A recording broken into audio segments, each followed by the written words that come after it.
Hello, everybody, and welcome back to the channel, you spooky lot. Tonight, we're taking you inside Wymering Manor, one of the oldest, creakiest, most beautifully haunted buildings on the south coast. This is our third time here with Paranormal Presence investigations, which either means we really love this location or we make terrible life choices. Probably both. There were two groups, 3 vigils each, a house full of history, whispers, and several mannequins that should honestly come with a health warning. Here's everything that happened. Let's start with my group.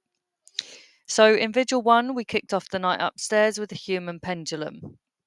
A young male spirit came through, around 10 years old, and he said he had a helper with him. Straight away, the energy went from 0 to please hold on to someone. The guest in the centre was pushed with genuine force, the kind that makes everyone go from a brave investigator to an anxious bystander real quick.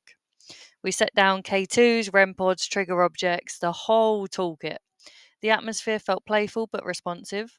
The mannequin in the corner managed to scare at least 7 people, including me, and I'd like to pretend I handled it gracefully. I did not. During auto writing, another young male spirit came forward. He said his name started with O, but that's as far as he got. We tried guessing Oliver, Oscar, Orville, Oreos. No luck. The writing stayed messy, which, to be fair, is on brand for most 10-year-old boys. We ended with a short Estes session inside the priest hole. Only fragments came through, but the space itself felt charged. It always does in there. You know that feeling when the room seems too quiet? That. In Vigil 2, we went down to the cellar. The vibe changed completely. We tried spirit-scrabble and it immediately threw out a theme. Bang, rifle, shoot, warn, aim, heavy. Basically, it felt like a ghostly Call of Duty lobby. Auto writing didn't give us much, but the weirdest part was the temperature. The cellar was the warmest room in the entire manor.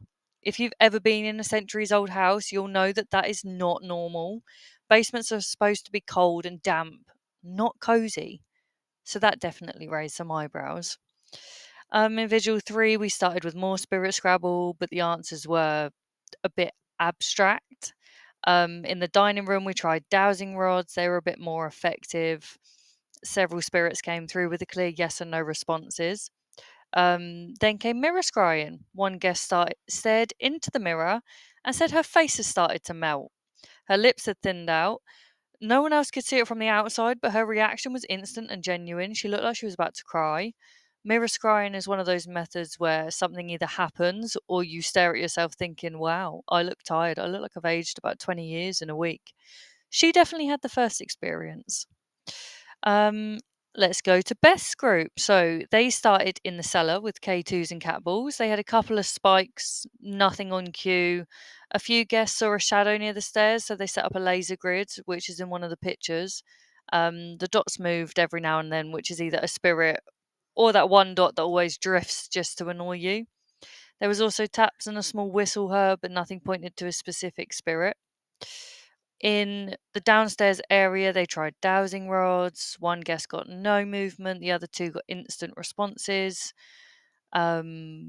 Yeah, in the living room, the REM pod started going off in a rhythm that almost sounded like Morse code, but no one was there. No one there was skilled enough to translate it. But if it spelled out leave, we will never know. Guests tried to scry and reported their eyes turning completely white in the reflection. It wasn't caught on camera, but several people watching said they saw it happen. Creepy, but very on brand for this house. In Vigil 3, they went upstairs and began with an Estes session in the pre-sale. I told you, it happens every time we go. They moved to the game room and switched to a spirit box session. Guests heard footsteps in the corridor even though no one was there, which is always a fun moment for the nervous people in the group. The spirit box gave several responses, including a name that sounded like Gillian or Lillian. One reply claimed there was 11 spirits in the house. Throughout this, a K2 kept lighting up almost in sync with the answers, which is always a great combination. And that was our night at Wymering Manor. This location never fails us, even on a quieter evening, which it was.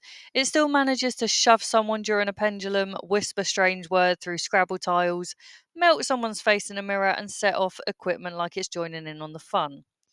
If you want more investigations behind the scenes chaos, or if you'd like to return for a 4th round at Wymering, Let us know in the comments. Hit like, hit subscribe, and as always, stay spooky.